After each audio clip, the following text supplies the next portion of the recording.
Preparados para a jornada? Aperte seu cinto. Há uns dias não, semanas, a gente estava na nossa célula. E célula é uma bênção. Vocês têm célula aqui? Qual que é o nome da célula? Home Church. Home Church é uma bênção porque ali é onde a igreja acontece organicamente. É onde você consegue edificar, ser edificado, celebrar, ficar feliz, chorar com os outros. É transformador, de fato. Eu gosto demais. E um dos dias nós estávamos discutindo sobre o tamanho da fé da mulher do fluxo de sangue. Provavelmente você já ouviu falar da história da mulher do fluxo de sangue. Se você nunca ouviu, nós vamos ler a história daqui a pouco. Mas a discussão era sobre a fé dela, sobre como ela tinha a fé, o tamanho dela, da fé. E aí ideias vêm, ideias vão, um fala, outro fala, todos se edificando. Mas chegou um momento que me deu um estalo.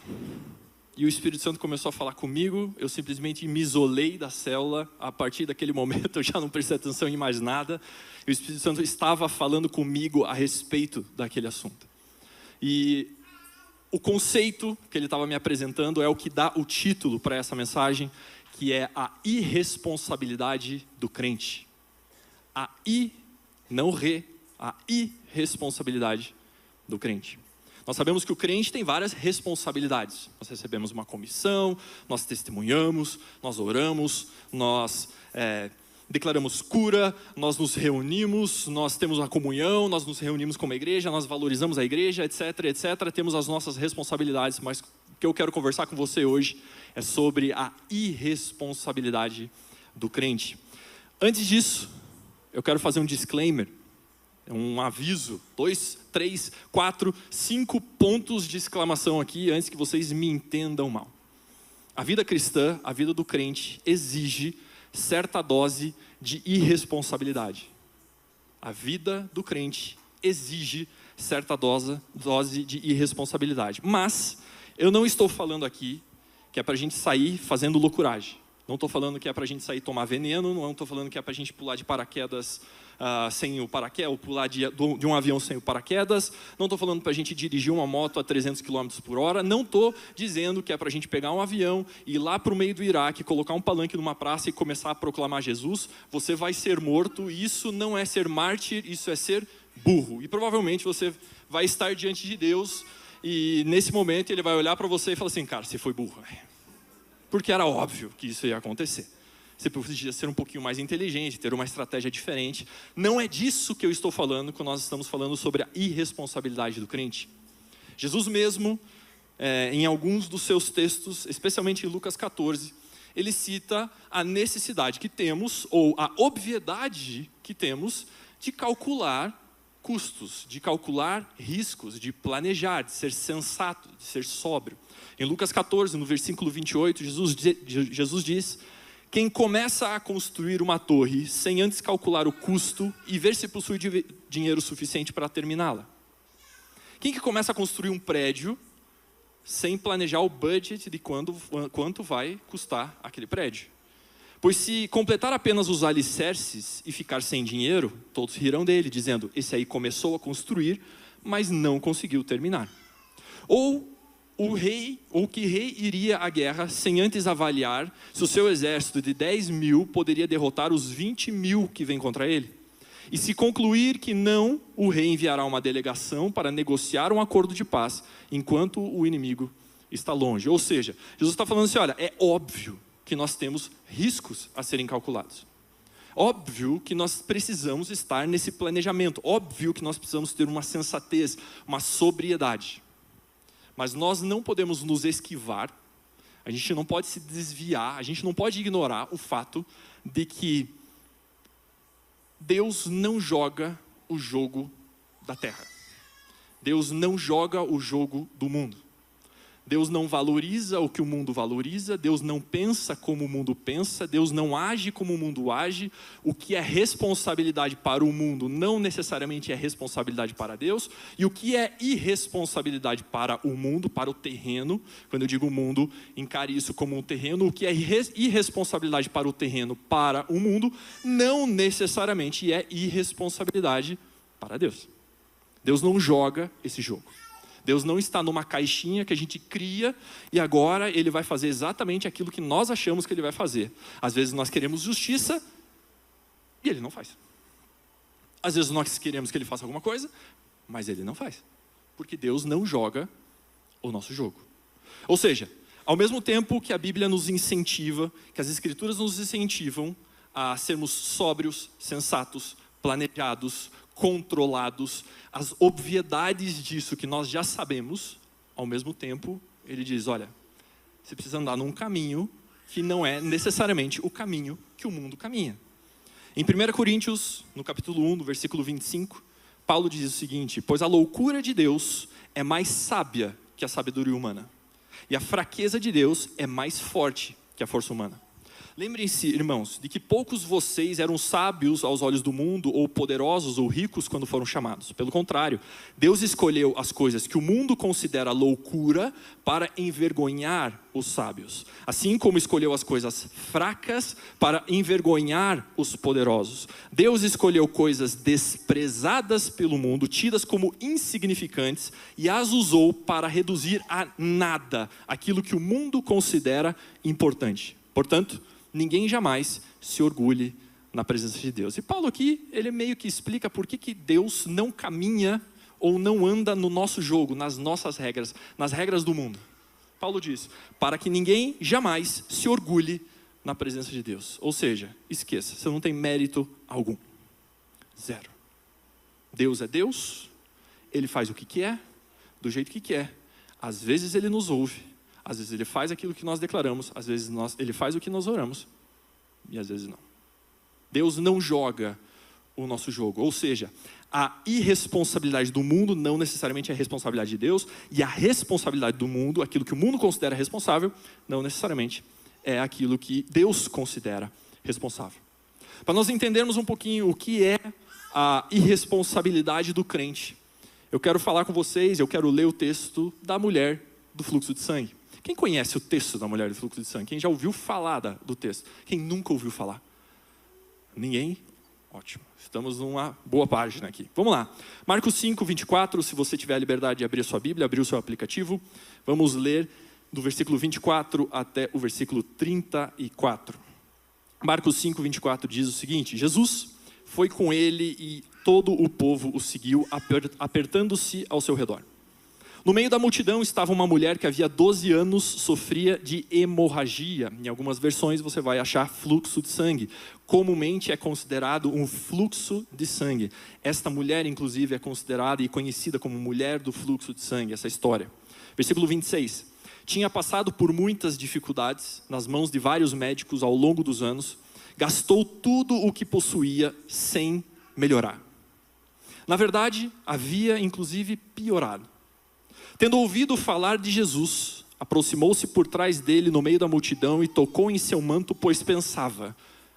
Se você estiver com a sua Almeida aí aberta, você vai ver que o texto diz que ela dizia. Ela não só pensava, mas ela dizia, ela falava. Se eu apenas tocar em seu manto, se eu só tocar no manto de Jesus, eu vou ser curada. No mesmo instante, a hemorragia, o fluxo parou. E ela sentiu em seu corpo que tinha sido curada da enfermidade.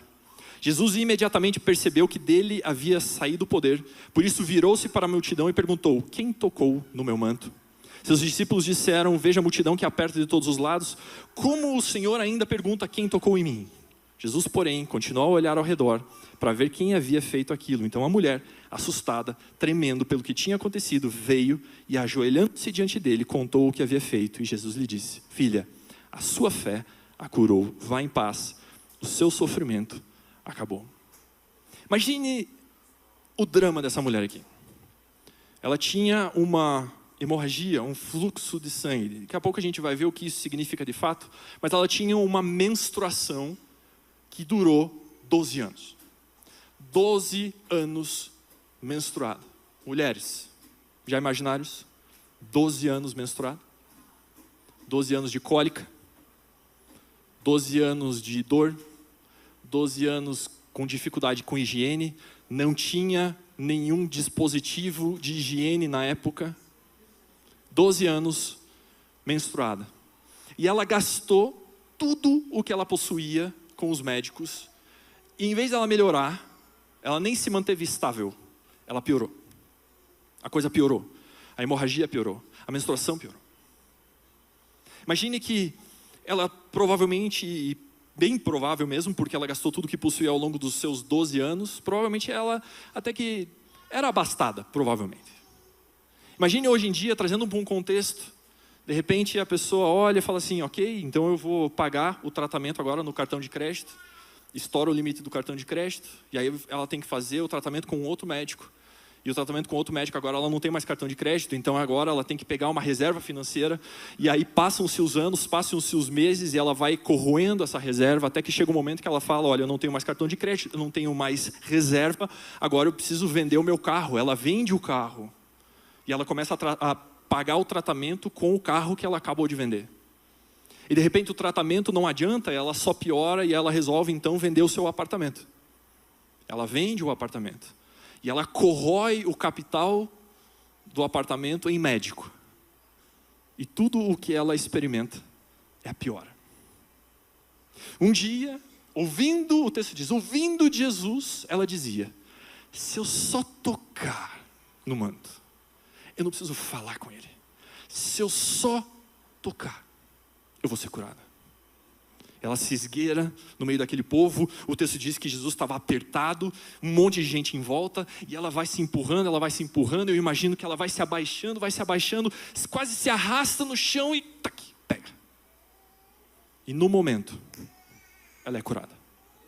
No mesmo momento. Jesus para, olha e fala, ei, peraí, alguém me tocou. Jesus, todo mundo está tocando você. Todo mundo está tocando. Não, vocês não estão entendendo. Alguém me tocou. Ela aparece, se ajoelha, morrendo de medo. Fui eu. E ele diz, muito bem, sua fé te curou. Vá em paz, o seu sofrimento acabou. A mulher, ela tem uma expectativa em Jesus. E Jesus cumpre exatamente a expectativa que ela tem. E Jesus acredita essa cura. Jesus dá crédito a essa cura. Ele não dá mérito, mas ele dá crédito a essa cura. Ele diz, a sua fé te curou. Foi a sua fé que te curou. Ele dá o crédito à fé. A fé moveu o poder de Deus. Diga para a pessoa que está do teu lado, assim, a sua fé, move o poder de Deus. Só que antes dela mover o poder de Deus, e é aqui que eu recebi o estalo na célula, antes de mover o poder de Deus, a fé moveu a ela mesma. Foi a fé que ela tinha que gerou uma ação. A fé que ela tinha é que gerou um movimento. A fé que ela tinha é que fez ela olhar e falar assim, se eu tocar no manto, eu vou ser curada. A fé que ela tinha levou ela a uma ação. A fé move o poder de Deus, mas a fé também precisa nos mover. E quando a gente fala de fé, como o próprio Cal me falou antes do culto, aqui é tudo crente velho, tudo crente vacinado, tudo crente que já sabe tudo, todo mundo já ouviu falar da história do fluxo de sangue, se duvidar, se já falaram sobre isso para alguém, se já pregaram a respeito do assunto, tudo bem. Vocês estão olhando para mim e falando assim, cara, é sério que você vai falar sobre fé? Um crente com 1 mês de crente já sabe o que é fé, e já sabe da importância que é fé. Mas não é disso que eu estou falando. Porque nós não estamos discutindo a fé dela. Nós estamos discutindo o que a fé dela a moveu a fazer. O que eu quero dizer é o seguinte, é uma pergunta na verdade. O que a sua fé tem te levado a fazer? Quais as tuas decisões é a sua fé que te levou a decidir?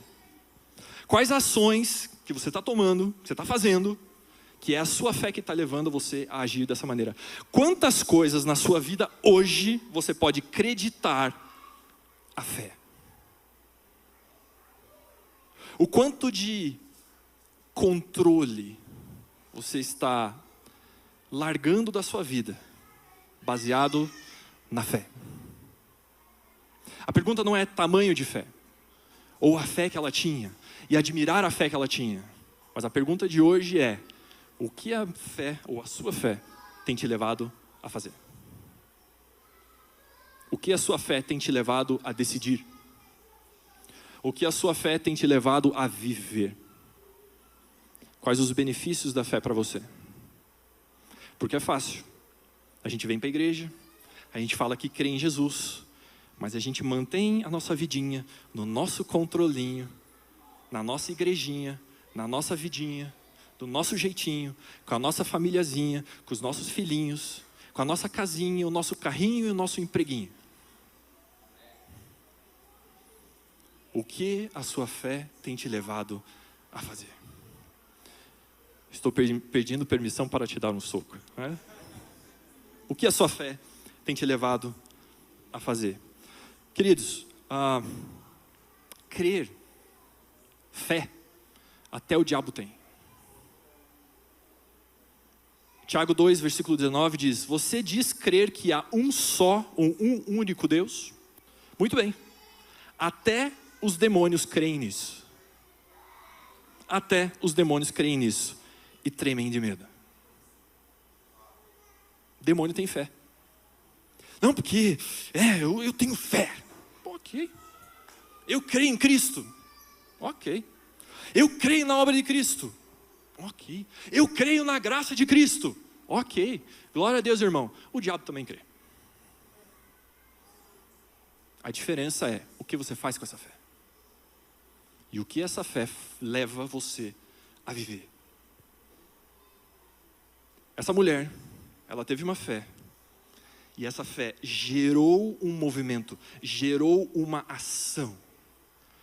E foi uma ação irresponsável.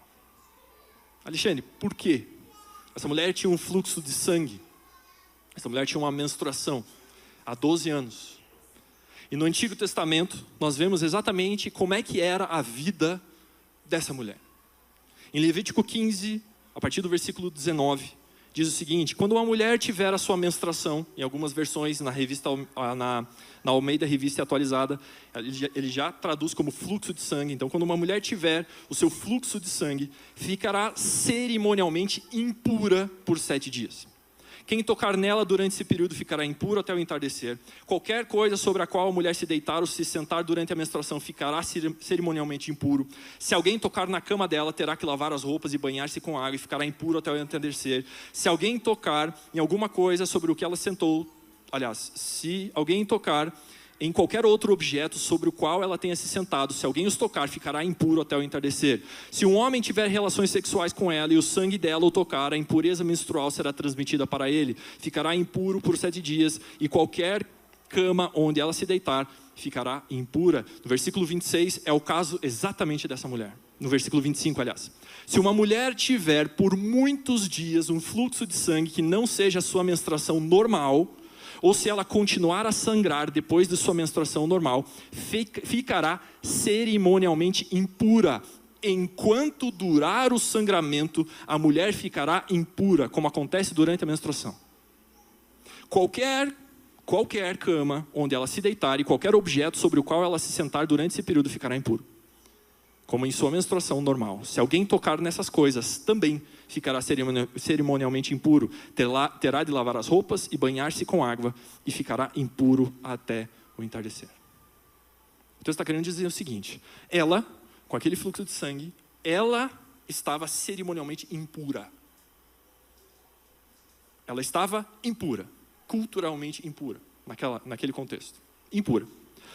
Tudo o que ela tocava, todas as cadeiras onde ela se sentava, toda a cama onde ela se deitava, todas as pessoas nas quais ela tocava, todos os objetos, vaso, copo, prato, comida, tudo ficaria impuro. Agora imagine você viver isso por 12 anos. Alexandre, por que a atitude dela é tão irresponsável? O texto diz que uma multidão apertava Jesus, certo? Como você acha que ela chegou até Jesus? Toca num, toca no outro, impuro. Toca no outro, impuro. Toca no outro, impuro. Toca no outro, impuro. E essas pessoas nem sabiam o que estava acontecendo. Ela chega diante de Jesus e ela toca em Jesus. E ela é curada. É ou não é? Diante do contexto onde ela vivia, diante das regras que ela tinha como cultura e como religião, não é uma irresponsabilidade o que essa mulher fez? Não é uma afronta ao sistema? Não é um romper com o status quo? Não é fazer algo que estava absolutamente fora do padrão? Sabe o que é mais interessante? Jesus aprova. Ele olha e fala assim: gostei. Quem me tocou? Gostei. A sua fé, querida, te curou. Essa atitude que você teve de irresponsabilidade, baseada na sua fé, gerada pela sua fé, te curou. Jesus aprova. A minha pergunta continua sendo: o que a sua fé tem te levado a fazer?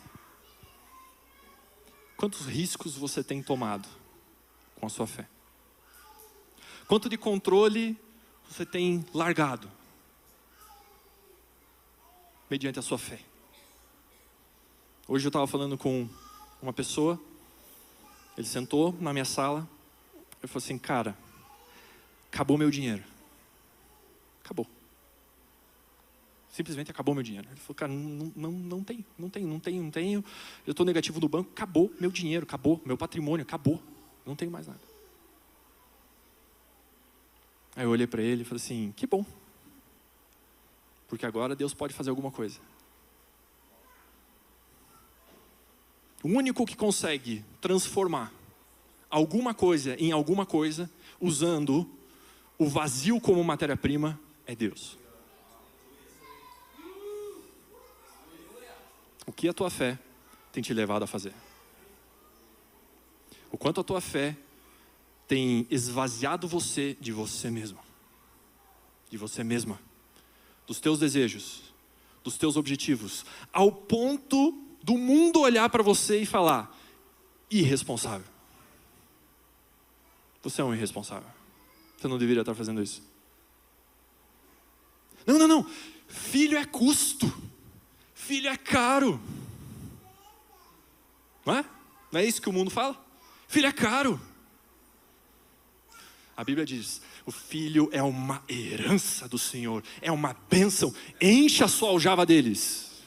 É uma bênção. Não é isso? Guarde dinheiro. Não estou falando que não é para guardar. Se vocês saírem daqui e falarem: o Alexandre lá pregou, falou que não é para guardar dinheiro, que é para viver na loucuragem, é mentira, você vai para o inferno. É mentira. Não estou falando isso. Não estou falando isso. Mas o mundo diz: você precisa da tua liberdade financeira para você viver tranquilo, não é? A Bíblia diz: o teu provedor é Deus, dê tudo. Abençoe. A nossa liberdade financeira vem de onde? Do dinheiro que eu tenho na conta? Dos milhões de reais que eu tenho na conta, que hoje já valem bem menos em dólar? E talvez em algum momento valham nada? Porque quando Jesus voltar não vai valer nada. Jesus está aqui, ó, 10 milhões de reais, minha entrada aqui está garantida.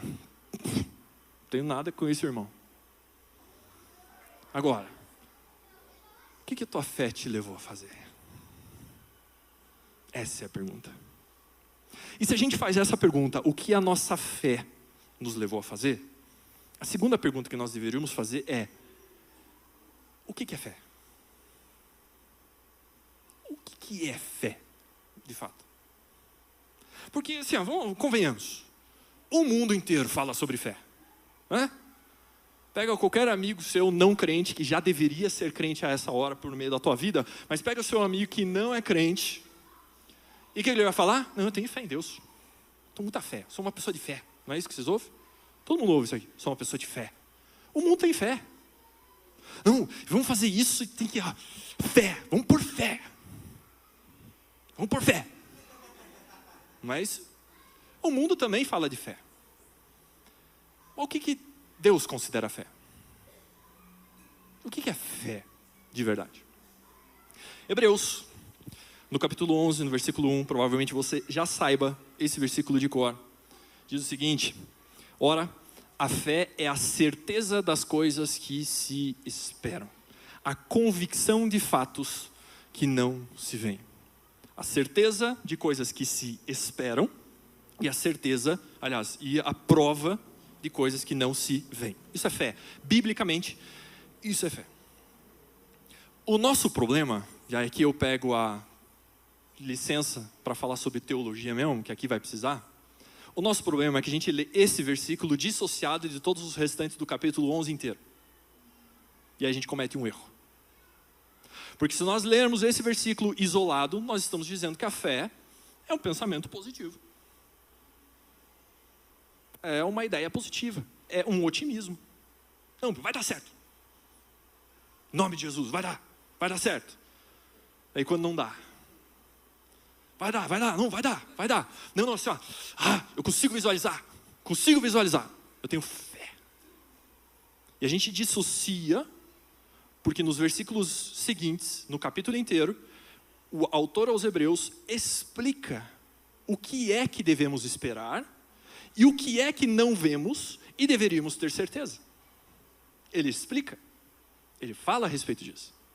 Ao longo de todo o capítulo, ele exemplifica o que é que deveríamos esperar e do que nós não vemos e deveríamos ter certeza.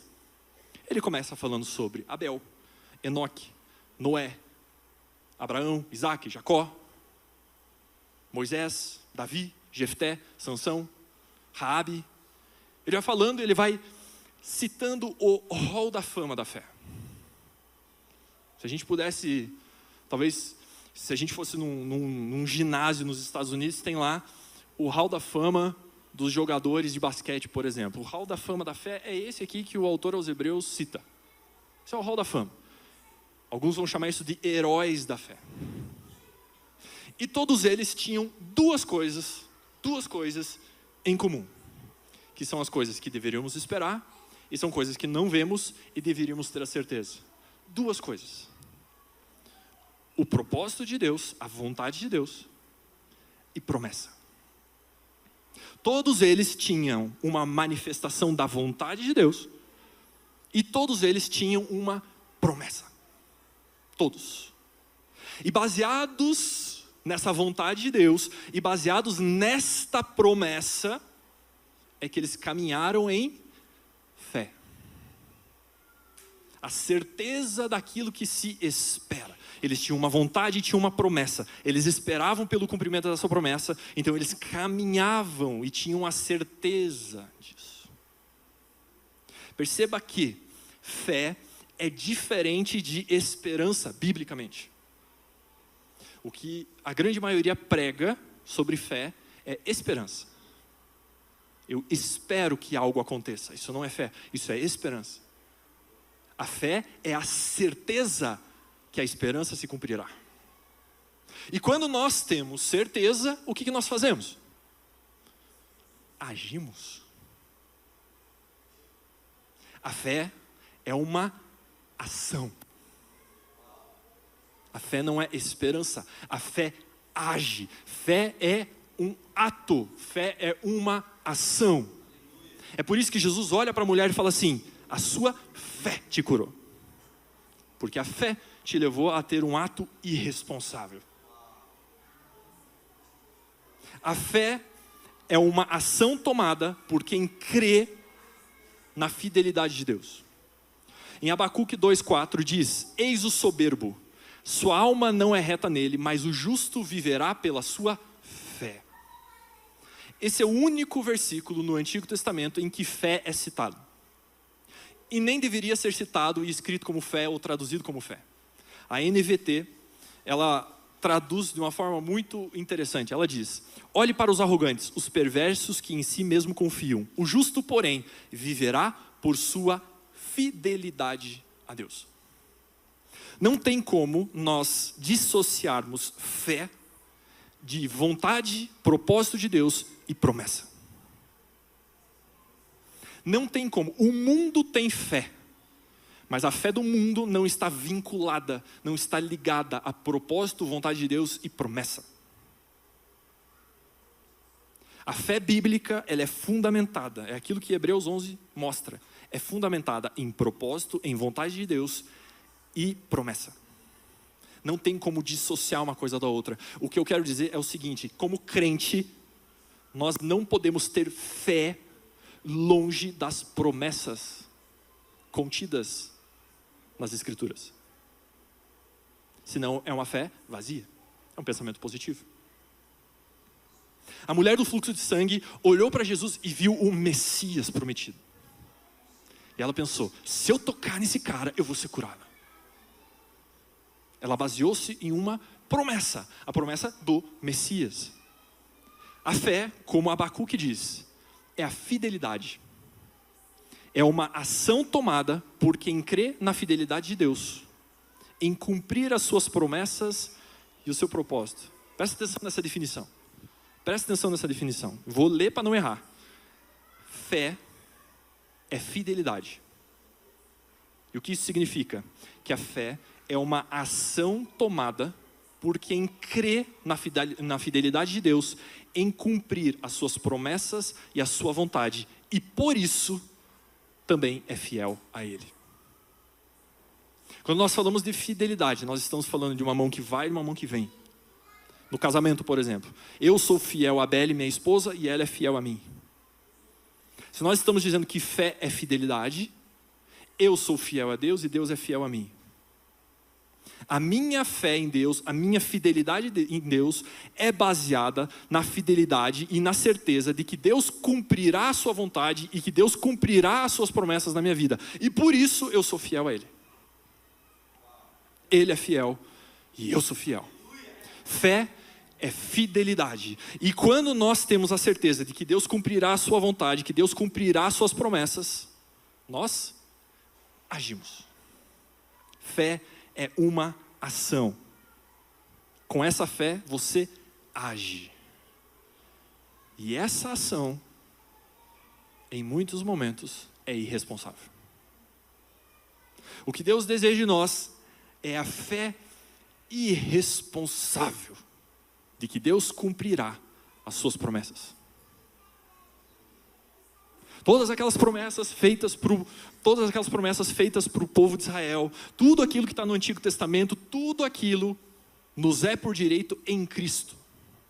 Ou seja, se Deus se apresentou, por exemplo, como provedor, eu vivo a minha vida com Deus sendo o provedor, e não eu. Se a Bíblia diz e promete que filho é uma bênção, é uma herança de Deus, eu vou olhar e falar assim: não, ok, filho custa? Custa, mas Deus promete que isso aqui é uma bênção, então vai ser uma bênção. Fé é uma ação baseada na fidelidade de Deus, que não falha nunca. Deus vai cumprir absolutamente todas as promessas. Todas as promessas têm o sim e o amém em Cristo. E em Cristo nós usufruímos de todas essas promessas, porque nós cremos irresponsavelmente nesse Cristo, o Senhor dos senhores, o Rei dos reis, aquele que governa sobre todas as coisas, que governa sobre a doença, que governa sobre todo o reinado, que governa sobre a política, que governa sobre o mundo, sobre os demônios, sobre absolutamente tudo. É nesse Senhor que nós depositamos fé e agimos irresponsavelmente. É nesse Senhor que a mulher do fluxo de sangue olhou e falou assim: eu vou agir responsavelmente. Eu vou romper com esse status quo aqui. Eu vou acabar com esse sistema que está me prendendo aqui. Eu preciso desse Jesus. Eu preciso viver o que esse Deus tem para mim. E quando a gente fica na nossa caixinha, no nosso medinho, mas vamos lá, será que eu creio, será que eu não creio? Você não vai viver o que a mulher do fluxo de sangue viveu. Porque Deus vai agir exatamente na medida da tua fé e da tua irresponsabilidade. O capítulo de Marcos 5 inteiro, você pode ler em casa, ele elenca níveis de fé. Primeira pessoa que Jesus encontra é Jairo. Jairo está com a sua filha doente em casa, quase morrendo. Jairo era chefe da sinagoga. Ele chega para Jesus e fala assim: Jesus, é o seguinte, se você for lá em casa, concorda comigo que o chefe da sinagoga se aproximar de Jesus é certa irresponsabilidade? Só que ele fala o seguinte: Jesus, se o senhor for lá em casa e orar, encostar na minha filha, ela vai ser curada. Jesus olha e fala assim: tá bom, então bora, vamos nessa. No caminho, Jesus se encontra com a mulher do fluxo de sangue. Cura a mulher do fluxo de sangue, que tinha uma outra expectativa, que se ela tocasse, Jairo pediu para que Jesus fosse até a casa dele e orasse pela sua filha. A mulher do fluxo de sangue disse: se eu só tocar, eu vou ser curada. No momento que Jesus fala com a mulher do fluxo de sangue, a filha de Jairo morre em casa. E aí chegou dando notícia para Jairo: Jairo, cara, desencana, já era. Não incomode o mestre, já foi. Ela morreu. Imagine a cabeça de Jairo. Cara, eu fui o primeiro a falar com Jesus. Jesus é interrompido por essa mulher. Jesus para conversar com essa mulher. Talvez desse tempo de Jesus chegar em casa e a minha filha ser curada antes dela morrer. E aí Jesus fala assim: não, Jairo, relaxa. Não temas, só creia. Eu estou indo lá. Ele vai para lá. Ele vai para lá. Ele chega lá, põe as mãos sobre a menina e a menina ressuscita. Muito bem, aleluia. O texto continua, e agora já Marcos 6, o texto continua dizendo que Jesus saiu de lá, pegou um barco e foi para a região de Cafarnaum, região de Nazaré, casa dele, onde ele cresceu. E o texto diz que chegando lá, a incredulidade, o nível de fé era tão baixo, que ele só pôde curar alguns impondo as mãos. O resto não curou ninguém. Nós temos níveis de fé aqui. E Jesus respeitou o nível de fé de cada um.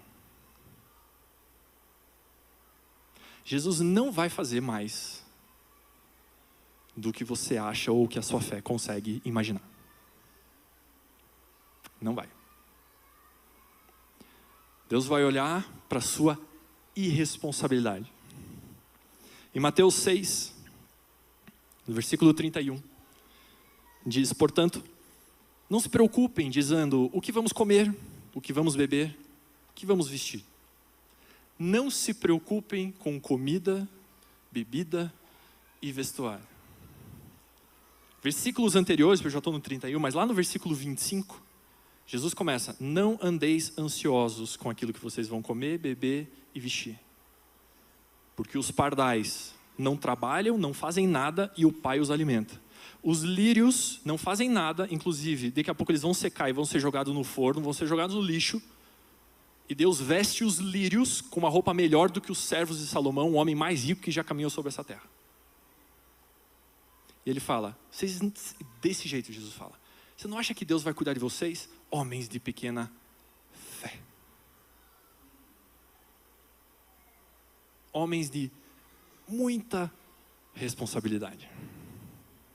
Não, que sabe, tem que trazer o pão para dentro de casa, porque, homens que são casados, têm filhos, etc. Eu vivi assim, por um tempo. Até eu ter 40 centavos na conta e não ter dinheiro para pagar a conta. Daí o Espírito Santo olhou e falou assim: acabou? Posso fazer? Aí ela está aqui. Ela recebeu, ela é arquiteta. Recebeu um dinheiro de um projeto. Ia resolver. Recebeu o dinheiro de um projeto. Uma crise braba, eu não conseguia cliente, era terrível. Falei, agora sim, agora vai dar uma aliviada. Ela chega para mim e fala assim, então, o Espírito Santo me mandou dar tudo. Nem é pra gente ficar com nada disso aí. R$4 na conta. Falei, ok. Multiplicou por 10. Falei, ok. Manda bala. Irresponsável. Eu tinha uma filha de 3 anos em casa. Eu tinha uma esposa em casa. E tinha condomínio para pagar. Tinha um monte de coisa. O que a sua fé tem te levado a fazer? Quais são as atitudes que a sua fé tem te levado a fazer? Jesus continua dizendo, essas coisas, essa preocupação por comida, bebida, vestuário, essas coisas ocupam o pensamento dos pagãos. Mas o seu Pai Celestial já sabe do que vocês precisam. Busquem em primeiro lugar, o reino de Deus e a sua justiça. E todas essas coisas serão acrescentadas. Busque em primeiro lugar, propósito e promessa. Reino, traduza como vontade. Reino é onde a vontade do rei se estabelece. Buscar o reino é buscar que a vontade de Deus se estabeleça. A promessa. Deus prometeu e Ele é fiel para cumprir. E eu vou me basear nisso. O texto, em Hebreus, ele continua nos mostrando, agora para encerrar. Me falaram que era para eu falar que eu ia encerrar para a equipe do louvor subir. O texto de Hebreus nos mostra outros exemplos de irresponsáveis. Em Hebreus 11:7 diz, pela fé Noé construiu uma grande embarcação para salvar a sua família do dilúvio. Por 100 anos. 100 anos. Uma embarcação de 120 metros. Sozinho. Na raça. Ele obedeceu a Deus, que o advertiu a respeito de coisas que nunca haviam acontecido. No mínimo, o dilúvio nunca tinha acontecido. Mas teologicamente a gente percebe que nunca tinha havido chuva na terra. Quando Deus fala para ele que vai chover, ele não sabe o que é chuva. Deus chega para ele e fala assim, não é? Vai chover e vai alagar. Bastante. O que é isso? Pela fé, Noé condenou o resto do mundo e recebeu a justiça que vem por meio da fé. Noé foi um irresponsável? Hebreus 11, no versículo 8. Pela fé, Abraão obedeceu quando foi chamado para ir a outra terra que ele receberia como herança. Ele partiu sem receber, ou aliás, partiu sem saber para onde ia. Partiu sem saber para onde ia. Jesus chegou e falou assim, Abraão, é o seguinte, aliás, Deus chegou para ele e falou, Abraão, é o seguinte, vaza. Para onde? Vou te mostrar ainda, vaza. Irresponsável? Irresponsável?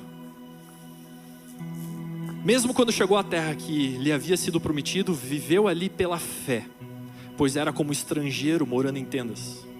Assim também fizeram Isaac e Jacó, que herdaram a mesma promessa. Abraão esperava confiantemente, presta atenção nisso aqui.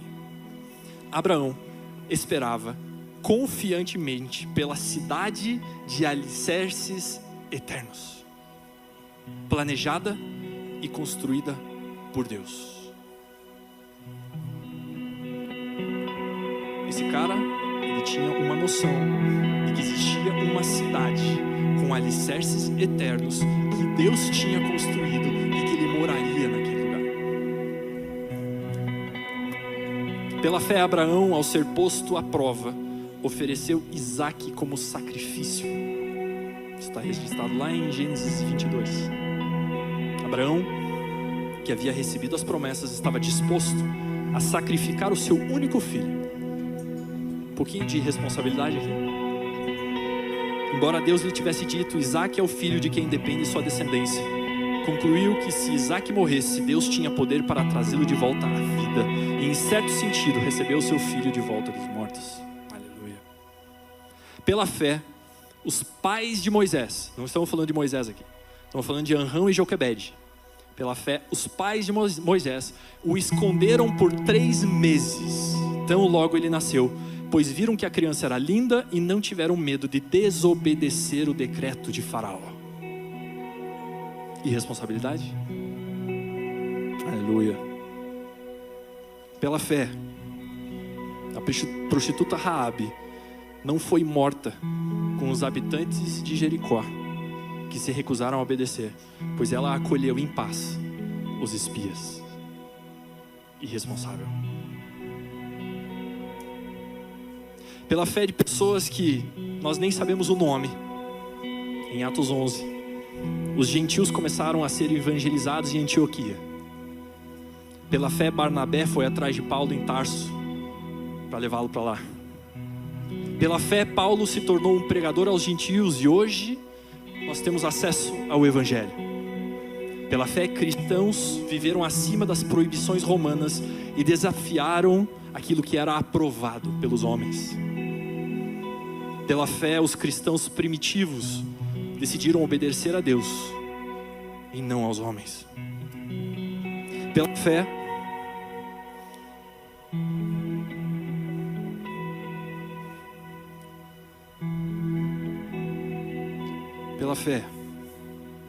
foram entregues às feras, queimados.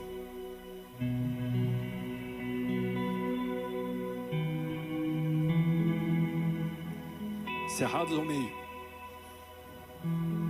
e decapitados pela fé. Irresponsáveis. Porque a sua fé tem te levado a fazer. Não há ninguém na história da humanidade que contribuiu para a história de Deus dentro dessa história que não tenha sido um irresponsável. Nós fomos chamados para sermos irresponsáveis. Vivemos pela fé, crendo que a fidelidade de Deus cumprirá cada uma das promessas. Não vivemos daquilo que o mundo prega, vivemos daquilo que Deus prega. Não vivemos de acordo com aquilo que o mundo estabelece, mas vivemos daquilo que o Deus estabelece. Se Deus dá o sim, vai se cumprir. Cedo ou tarde, vai se cumprir. Aleluia. Deus tem levantado, eu creio. Deus tem levantado crentes irresponsáveis. O mundo carece de crentes irresponsáveis. O mundo carece de pessoas que creem em Deus verdadeiramente e não só que dizem que creem, mas que vivem essa vida.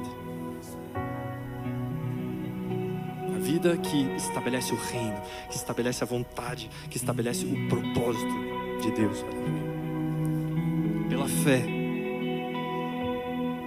a CHF surge.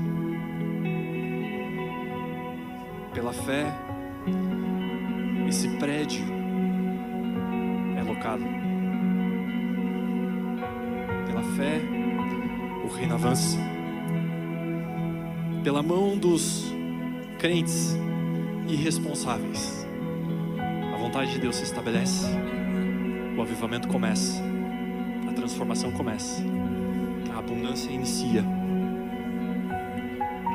e o céu se estabelece. Feche os seus olhos, eu quero orar por você. Aleluia. Espírito Santo, ensina-nos. Ensina-nos, Senhor. Senhor, não permita que nós achemos a nossa vida como algo valoroso, acima do Teu reino, acima da Tua vontade, Senhor.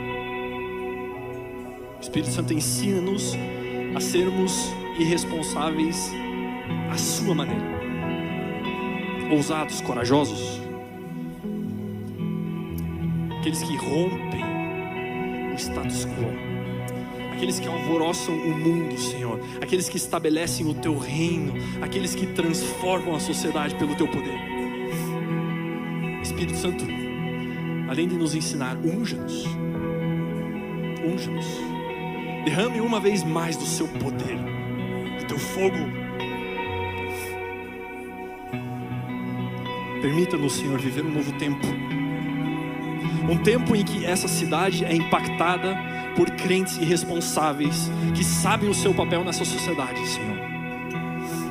Espírito Santo, derrama o seu poder para testemunharmos irresponsavelmente, Senhor. Perdoa-nos por valorizarmos a nossa vida, o nosso bem-estar, a nossa satisfação, o nosso prazer, em muitos momentos, acima do teu reino.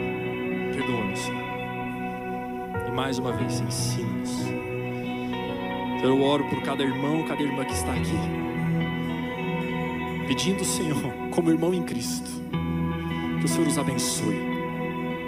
Que o Senhor abençoe essas casas, essas famílias, esses trabalhos, a saúde. Que o Senhor alargue as suas tendas, que o Senhor alargue a sua influência, que o Senhor alargue o seu território, as suas fronteiras, Senhor. Que o Senhor alargue a relevância dessas famílias que estão aqui. Que o Senhor alargue a unção que está sobre essa igreja. Que o Senhor alargue a unção que está sobre a liderança dessa igreja. Que o Senhor alargue a relevância, que o Senhor alargue a influência, em nome de Jesus, Senhor. E que o Senhor os proteja da aflição, do mal, do maligno. Acampa os seus anjos ao nosso redor, Senhor, e dê-nos a paz que excede todo entendimento, em nome de Jesus, amém.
Now that I've faced it all,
I don't want anyone else. I don't need anything else. 'Cause you are my one thing. You are my one thing. I don't want anyone else. I don't need anything else. 'Cause you are my one thing. You are my one thing. I don't want anyone else. I don't need anything else. You are my one thing. 'Cause you are my one thing. I don't want anyone else. I don't need anything else. 'Cause you are my one thing. You are my one thing. I don't want anyone else. And I don't need anything else. 'Cause you are my one thing. You are my one thing. I don't want anyone else. I don't need anything else. 'Cause you are my one thing. You are my one thing. 'Cause you are my one thing. You are my one thing. You are my one thing.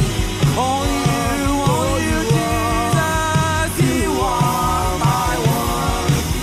'Cause you are my one. You are my one thing. 'Cause give me Jesus. Give me Jesus. You can have all these words. You can have all these words. Jesus,